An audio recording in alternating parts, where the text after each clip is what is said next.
हमें रात का सीन दिखाया जाता है और वहाँ पर कोई जगह थी जहाँ पर वही दो गुंडे बैठे हुए थे जिनकी पिटाई हमारे लमील ने की थी।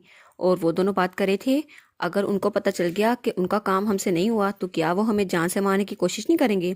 तो मोटू वाला गुंडा कहता है नहीं नहीं, उनको हमसे उम्मीद ही नहीं थी। तो दूसरा कहता है सच में तुम्हें ऐसा ही लगता है। और तभी वहाँ पर दरवाज़ा खुलता है और कोई नकाबपोश वहाँ पर आता है और वो दोनों डर जाते हैं और दोनों सोचते हैं वो आ गया यहाँ पर।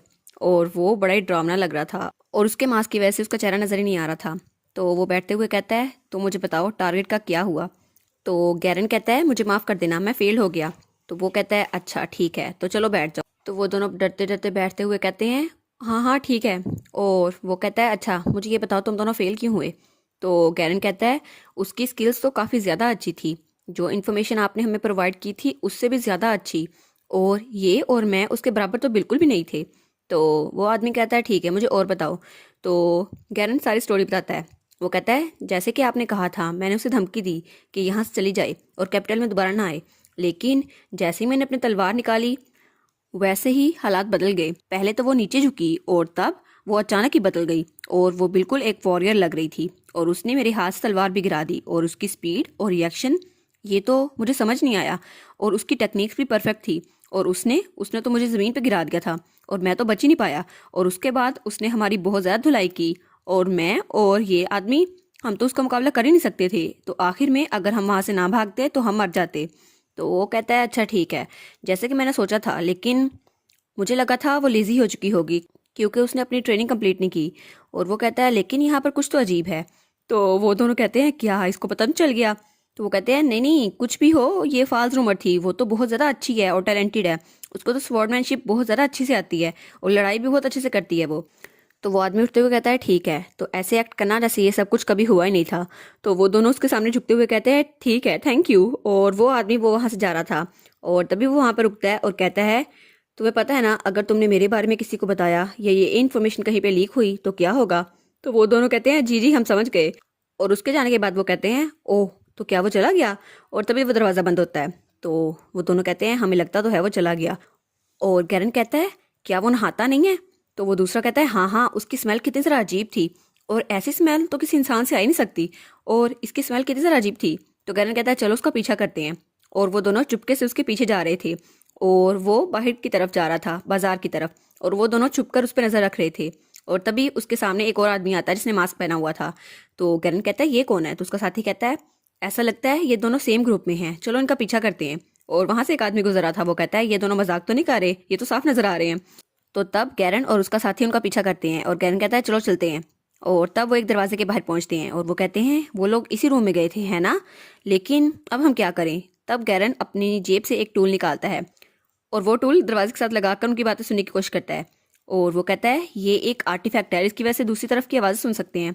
और दूसरी तरफ वो आदमी कह रहा था उससे छुटकारा हासिल करना ये तो फेल हो गया, वो लड़की तो अभी तक यहाँ पर है और राहुल की हेल्प कर रही है। तो दूसरा कहता है सीरियसली मैंने यही एक्सपेक्ट किया था। और बाहर से वो दोनों कान लगा के सुन रहे थे। वो कहते हैं सच में ये लोग राहुल के पीछे थे। तो वो कहता है मुझे लगा नहीं था वो इतनी ज़्यादा स्किलफुल होगी, लेकिन चलो इस स्टोरी को बात के लिए छोड़ते हैं। तब गैरन सोचता है मुझे नहीं लगा था ये राहुल के इतने पीछे हैं और ये लोग तो ब्लैक रॉबर्स हैं। और तब उस आदमी को कुछ महसूस होता है। तो वो कहता है एक मिनट रुको। और फिर बाहर की तरफ देखते हैं और कहता है मुझे लगता है दरवाजे के पीछे कोई हमारी बातें सुन रहा है। और तब गैरन को उनकी आवाज़ सुन जाती है। तो वो कहता है क्या उसने हमारी बातें सुन ली, क्या उसे पता चल गया। तो वो अपने साथी को कहता है चलो यहाँ से। दूसरा कहता है क्या। तभी वो दरवाज़ा खोल के बाहर आता है और उसका साथी पूछता है क्या कुछ गलत हुआ है। तो वो कहता है नहीं मुझे लगा था शायद यहाँ पर कोई है, लेकिन मैं गलत हूँगा। और तब वो दरवाज़ा बंद करके वापस पलटता है और गैरन और उसका साथी वो तो चुपके से वहाँ से निकल रहे थे। और फिर हमें रेस्टोरेंट में एक चॉकलेट मिल्क शेक का सीन दिखाया जाता है और वो पी रहा था गैरन, और वो हमारे लमेल को इन्फॉर्मेशन दे रहा था। तो लमील कहती है ये तो अच्छी इन्फॉर्मेशन थी, वेल डन। तो वो कहता है हाँ हाँ मैंने बड़ा अच्छा काम किया है। तो लमील कहती है मुझे ये अनएक्सपेक्ट तो नहीं था, लेकिन आखिर में फीडल का तो जिक्र हुआ था ना। और गैरन बड़े आराम से चॉकलेट मिल्क शेक पी रहा था। तो हमारी लमील सोचती है उसने कैपिटल से उसको निकालने की कोशिश की राहुल को, लेकिन फीडल के बारे में किया। मुझे पता है ये उसने जानबूझ के किया, लेकिन मुझ में और फीडल में सिर्फ एक चीज़ कॉमन है, हम दोनों ही वो लोग हैं जो राहुल की हेल्प कर सकते हैं। और दूसरे लफ्ज़ों में वो राहुल को जान से मारना नहीं चाहता, वो उसको अलग करना चाहता है। लेकिन क्यों, आखिर उसका राहुल में इतना सारा इंटरेस्ट क्यों है और उसको अंडर कंट्रोल क्यों रखना चाहता है। और तब गैरन कहता है अब हमें क्या करना चाहिए। तो लमील कहती है क्या तो वो कहता है आपने कहा था इन्वेस्टिगेशन कंटिन्यू रखो, लेकिन मुझे तो उससे नेगेटिव वाइब्स आ रही हैं और उसकी तो स्मेल भी बहुत ज़्यादा बुरी है। और हमारे लिए मेरी सोचती है उसके बारे में जानकर कुछ नहीं मिलेगा, लेकिन ये वही है जो राहुल को हर्ट करना चाहता है और अभी के लिए मुझे कोई आइडिया नहीं है कि आगे क्या करना चाहिए। तो वो कहती है बस अभी के लिए तुम लोग वापस जाओ और अगर तुम दोनों को वो ब्लैक रोब वाले आदमी दोबारा दिखे तो अपना मिशन ये कंप्लीट करना। और वो एक और जेम उसकी तरफ उछालती है और गैरन वो जेम देखकर बहुत ज़्यादा खुश रहता है। वो कहता है ठीक है, मैं अपनी बेस्ट करूंगा। और फिर हमारी लमील वहां से जा रही थी। वो कहती है दुश्मन वो तो बहुत ज़्यादा डेंजरस है, जितना मैंने सोचा था उससे भी ज़्यादा डेंजरस, और मुझे उसका सामना कैसे करना होगा ताकि वो राहुल को ज़्यादा हर्ट ना कर पाए। और फिर सीन चेंज होता है और हमें अगले दिन का सीन दिखाया जाता है और वही होटल जहाँ पर हमारी लमील ठहरी हुई थी। तो वो कहती है इस सब के पीछे कौन हो सकता है जो राहुल के खिलाफ हो, और उसके सामने उसकी मेड और बाकी के दोनों लोग बैठे हुए थे। तो उनमें से एक कहता है नॉर्थ हो सकता है। तो हमारी लमील कहती है क्या नॉर्थ, लेकिन उनको क्या मसला हो सकता है। तो वो कहता है राहुल एम्पायर में तो एक हीरो है, लेकिन नॉर्थ वाले वो उसको एक डीमन समझते हैं क्योंकि बैटल फील्ड में वो बहुत ज़्यादा नुकसान करता है। तो हमारी लमील कहती है अच्छा, तो इसका मतलब है वो उसे मारना नहीं चाहते, वो उसको अलग करना चाहते हैं। तो फिर से वही आदमी कहता है मुझे लगता है वो लोग उनको अलग करना चाहते हैं। तो हमारी लमील कहती है फॉर एग्जाम्पल। तो वो कहते हैं अगर राहुल को किसी ने जान से मार दिया तो सब लोग समझेंगे इसके पीछे नॉर्थ है और सब लोग का ओपिनियन नॉर्थ के लिए और ज़रा बुरा हो जाएगा। लेकिन वर्स्ट केस में अगर ऐसा कुछ हुआ तो वहाँ जंग भी हो सकती है और बहुत ज़्यादा नुकसान होगा। तो लमील अपना सर पकड़ लेती है। तो वो कहती है अगर ये लोग नॉर्थ से हैं तो अभी तक पकड़े क्यों नहीं गए, और इन लोग को डर किस चीज़ का है। तब हमारी लमील कहती है ये सब आसानी से खत्म हो जाएगा अगर मैं उन लोगों से छुटकारा हासिल कर लूँ जो राहुल के खिलाफ हैं। तो उसका सर्वेंट कहता है सबको। तो वो कहती है हाँ तुमने मुझे समझ क्या रखा। तो वो कहता है आप सबके खिलाफ नहीं जा सकती, आपने खुद को समझ क्या रखा है। तो वो कहती है नहीं जा सकती। तो वो कहता है हाँ हाँ आप इतने अजीबोगरीब एनालॉग्स बनाना बंद कर दे। तब लमील वहां पे टेक लगाते हुए सोचती है तो इस सब का मतलब क्या हुआ, वो लोग राहुल के खिलाफ क्यों हैं, और वो लोग उसको जान से मारना चाहते तो कब के मार चुके होते, लेकिन इनका मकसद क्या है, वो उसे आइसोलेट करना चाहते हैं लेकिन आखिर क्यों। और तब उनमें से एक कहता है हाँ ये ठीक है, अगर वो उन्हें मारना चाहते तो जल्दी मार देते, वो ऐसी सिचुएशन पैदा कर रहे हैं जहाँ पे राहुल खुद को ख़त्म करने के बारे में सोचे। तो हमारे लिए मैं सोचती है ओ अच्छा, तो इनका ये मिशन है और ये लोग राहुल को एक पिंजरे में कैद करना चाहते हैं जहाँ वो सिर्फ उसकी बात माने और उसको आइसोलेट करते हैं जहाँ वो किसी के काम ना आए और कोई उसके काम ना आए। और तब वो सोचती है ये लोग आखिर कर क्या रहे हैं। तभी वहाँ पे मेड कहती है मिस। तो वो कहती है क्या क्या तुम्हें भी कुछ पता चला। तो वो कहती है नहीं, मैं तो बस ये सोच रही थी क्या आप भूल तो नहीं गई, आज आप सर राहुल के पास नहीं गई उनको प्रपोज करने के लिए। तो वो कहती है ओ नहीं, मुझे लगा किस किस्म की इन्फॉर्मेशन थी, लेकिन अगर ऐसे चलता रहा तो हालात बहुत ज़्यादा बुरे हो जाएंगे। और तब वो सोचती है ये सब कुछ आसानी से ख़त्म हो सकता है अगर मेरी शादी राहुल से हो जाए और हमारी हैप्पी एंडिंग हो जाए, और तब मेरी फैमिली राहुल की फैमिली को प्रोटेक्ट कर सकेगी और उसे कोई भी नुकसान नहीं पहुंचाएगा। लेकिन पता नहीं ये सब कुछ होगा कब। और फिर सीन चल रहता है और हमें थोड़ी देर बाद का सीन दिखाया जाता है और राहुल का मेंशन, और लमील उसने दोबारा से प्रपोज किया था और फिर से रिजेक्ट हो गई थी और वो बैठी रो रही थी। तो वो कहती है उन्होंने मुझे फिर रिजेक्ट कर दिया, आखिर में ये सब कुछ वैसे ही हुआ। तो राहुल कहता है मिस लमील। तो वो कहती है जी। तो राहुल कहता है आप मेरे साथ ऑनेस्ट क्यों नहीं रहती। तो लमील कहती है ऑनेस्ट, लेकिन किस बात के लिए। तो वो कहता है मैंने आपको 3 बार रिजेक्ट कर दिया, तो अभी तक तो आपको। तो लमील कहती है अच्छा, तो आपको लगा होगा मैं इसे अपनी बेइज्जती समझूं। तो राहुल कहता है जी। तो लमील कहती है एक्चुअली मैंने अपने आप को इतना एक्सपेक्ट नहीं किया था कि मैं आपको इतनी बार प्रपोज करूंगी। तो राहुल कहता है आई एम सॉरी। तो वो कहती है नहीं नहीं इसकी ज़रूरत नहीं है। और फिर वो कहती है लेकिन जब भी मैं आपके मेंशन में आती हूँ और आप मुझे रिजेक्ट कर देते हैं तो मुझ में कुछ ज़्यादा ही कॉन्फिडेंस आ जाता है और मुझे ऐसा लगता है आप बहुत ज़्यादा अच्छे इंसान हैं राहुल। तो राहुल कहता है क्या सच में, क्या मैं एक अच्छा इंसान हूँ। और वो कहता है लेकिन आपको ऐसा क्यों लगता है। तो लमील कहती है बस मुझे पता है आप ये शो नहीं करते, लेकिन ये बहुत ज़रा अच्छा होगा अगर मेरी आपसे शादी हो गई तो आप बहुत ज़रा अच्छे इंसान हैं और आप हमेशा खुश रखेंगे मुझे। तो राहुल कहता है ऑनेस्टली लेकिन मैं आपकी बात नहीं समझा। तो लमील सोचती है हाँ हाँ बस मैं ऐसी हूँ, और वो सोचती है असल में नावल पढ़ के मुझे तो पता चल गया था कि आप कितने ज़रा अच्छे हैं, लेकिन मैं तो आपसे वैसे ही प्यार करती हूँ जैसे कोई कैरेक्टर से करता है, और मुझे तो आपकी ओरिजिनल स्टोरी के बारे में पता है और आपकी बुक उससे साफ जाहिर होता है कि आप कितने ज़्यादा अच्छे हैं। और तब वो सोचती है लेकिन इस सब में मेरे और उसके दरमियान बहुत ज़रा फ़र्क है और मैं सिर्फ एक अलग करेक्टर हूँ जो उसको सपोर्ट करेगी, और असल में मेरी यहाँ पे तो कोई अहमियत ही नहीं है और इस पूरी स्टोरी में मेरा कोई काम ही नहीं था। लेकिन राहुल वो तो यहाँ का मेन विलन था और इसकी इमोशंस ख़राब होने की वजह से सारी स्टोरी चेंज हुई और ये विलन बन गया।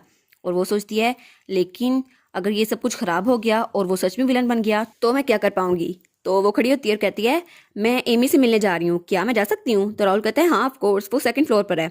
तो तब वो सोचती है एमी, वो तो इसकी बहन है, वो भी खुश हो और ये भी खुश हो, कितना ज़्यादा अच्छा होगा। तब राहुल सोचता है ओ आपने एमी को कपड़े दिए थे ना, और आगे चुके कहता है थैंक यू, और वो कहता है माफ़ कीजिएगा, मुझे हमेशा आपकी हेल्प लेनी पड़ती है। तो लमील हंसते हुए कहते हैं नहीं नहीं, मैंने उसे कपड़े लेके दिए क्योंकि मुझे पसंद था। और तब राहुल कहता है लेकिन मुझे आपसे कुछ पूछना है। तो लमील कहती है क्या ये मुझे कहने वाला है कि मैं उसे फ्यूचर में कपड़े ना लेके दूं। तो वो जल्दी से कहती है नहीं नहीं, मुझे एमी की बहुत ज़्यादा याद आ रही है, तो मैं उससे मिलने जा रही हूँ, इसलिए गुड बाय। और वो उसकी बात ही नहीं सुनती और जल्दी से वहां से भाग जाती है बाय कह के। तो राहुल वो बेचारा वहीं पे बैठा रह जाता है और वो सोचता है मैं तो सोच रहा था इनसे पूछूं कि अगली बार मैं भी इनके साथ जाऊंगा। और वो कहता है नहीं, मुझे ऐसा नहीं कहना चाहिए, कुछ भी हो जाए चाहे कुछ भी, लेकिन मैं उनकी बराबरी नहीं कर सकता और वो बहुत ज़्यादा अच्छी हैं। और फिर सीन चल होता है और हमें हमारी लमील दिखाई जाती है जो कहती है एमी मैं यहाँ पर आ गई। और एमी कहती है मिस लमील आप आ गई, और वो कोई बुक पढ़ रही थी। तो वो खड़ी होती है और लमील के पास जाती है और दोनों मिलती हैं और दोनों बहुत ज़्यादा खुश थी। तब वो कहती है बाय द वे एमी, तो एमी कहती है जी। तो लमील कहती है तुमने वो कपड़े क्यों नहीं पहने जो मैंने तुम्हें खरीद के दिए थे। तो एमी कहती है अच्छा वो। तो वो कहती है क्या तुम्हें वो पसंद नहीं आए। तो वो कहती है नहीं नहीं, मुझे लगा था वो ख़राब हो जाएंगे इसलिए मैंने वो नहीं पहने। तो लमील कहती है अच्छा। तो वो कहती है हाँ हाँ ये सच है। तो लमील कहती है लेकिन ये तो बहुत ज़्यादा बुरा है और मैं तो बहुत ज़्यादा सैड हो गई हूँ। तो हमारी एमी कहती है क्या, लेकिन आप क्यों सैड हैं। तो वो कहती है ये तो एटिकेट्स है, अगर आपको कोई गिफ्ट मिले तो आप उसे रोज़ इस्तेमाल किया करें, इससे पता चलता है कि वो गिफ्ट आपके लिए कितना ज़्यादा अहमियत का हामिल है। तो एमी कहती है सच में, मुझे नहीं पता था, अब तो मैं उन्हें रोज़ पहनूंगी।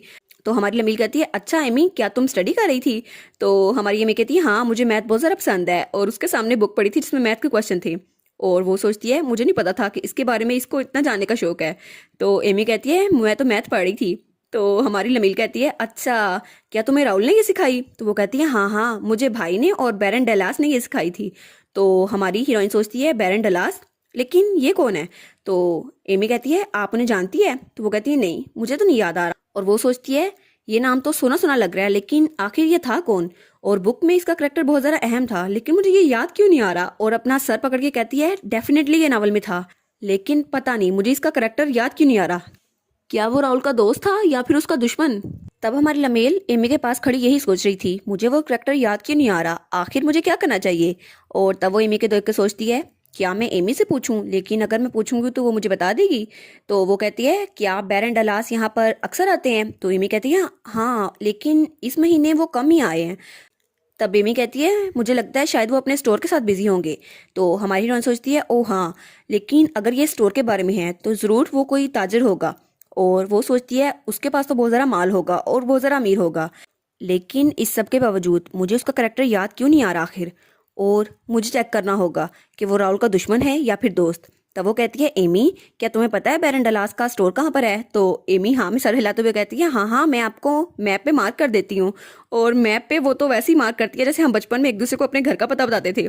और तब हमारी लमील कहती है थैंक यू, मुझे अच्छे से पता चल गया, अब मैं उनके स्टोर पे जाऊंगी। तो एमी कहती है आप उनके स्टोर पे जाएंगी, लेकिन क्या आप उनसे मिलना चाहती हैं, लेकिन क्यों मिलना चाहती हैं। तो वो शो कर रहती है, कहती है मैंने तो उसको बताया ही नहीं, लेकिन इसको मैं बताऊं क्या। तो वो कहती है असल में वो मुझे मैथ बहुत ज़रा पसंद है और मैं उनसे मैथ समझने के लिए जा रही हूँ, हालांकि ये बिल्कुल झूठ था। तो एमी ये सुनकर बहुत ज़रा खुश हो रहती है। तो लमील कहती है हाँ हाँ मुझे उनके साथ मैथ के बारे में बात करनी है, मुझे तो मैथ के बारे में बात करना बहुत ज़रा पसंद था। और तब वो सोचती है hello to the whole world, मुझे तो मैथ के जरिए सबसे बात करनी है। तो एमी स्माइल करते हुए कहती है वाओ, लमील को सिर्फ एटिकेट्स पसंद नहीं है, उसको तो मैथ बहुत ही ज्यादा पसंद है। तो हमारे लमील के दिल पे ये बात लगती है कि उसको एटिकेट्स पसंद नहीं है। वो कहती है मुझे एटिकेट्स से नफरत है। और तब वो कहती है मुझे तो एटिकेट्स बहुत ही ज्यादा बुरे लगते हैं। तो उसके सामने कहती है हाँ हाँ मुझे तो दोनों ही पसंद है। और दिल में सोचती होती है बिल्कुल नहीं बिल्कुल नहीं। और तब वो वहां से भागती है और कहती है ओ हाँ मैं बैरन से मिलकर आती हूँ, तो तुम्हें बाद में मिलूंगी एमी। और एमी उसे जाता हुआ देख रही थी और वो सोचती है मिस लमील वो तो बहुत ज़्यादा अच्छी इंसान है, और वो तो सीखने में बहुत ज़्यादा अच्छी हैं, और उनका पैशन वो तो बहुत ही ज़्यादा अच्छा है, मैं उनको बहुत ज़्यादा एडमायर करती हूँ और मैं भी बड़ी होकर उनकी तरह ही बनूंगी। ओ एमी वो तो एटिकेट से भागती है और मैथ भी उसके कोई दिलचस्पी नहीं है, उसे तो सिर्फ तुम्हारे भाई में दिलचस्पी है, हमारे हीरो में। बस अब हमारी लमेल राहुल के दुश्मनों का पता लगा ले और बैरन डलास ये उसका दोस्त है या दुश्मन इसका भी पता लगा ले, और फिर हमारे राहुल से शादी कर ले, इसी का तो इंतज़ार है हमें। और इसी के साथ ये वाला पार्ट यहाँ पर ख़त्म। तो आप लोग बताइएगा आपको ये पार्ट कैसा लगा, प्लीज़ लाइक करिएगा, कमेंट करिएगा और शेयर करिएगा। और जो न्यू व्यूवर्स हैं काइंडली वो चैनल को सब्सक्राइब कर दें और पिछली वीडियोस का लिंक आपकी स्क्रीन पर नज़र आ रहा होगा, तो काइंडली उनको भी चेकआउट कर लें। Thank you so much.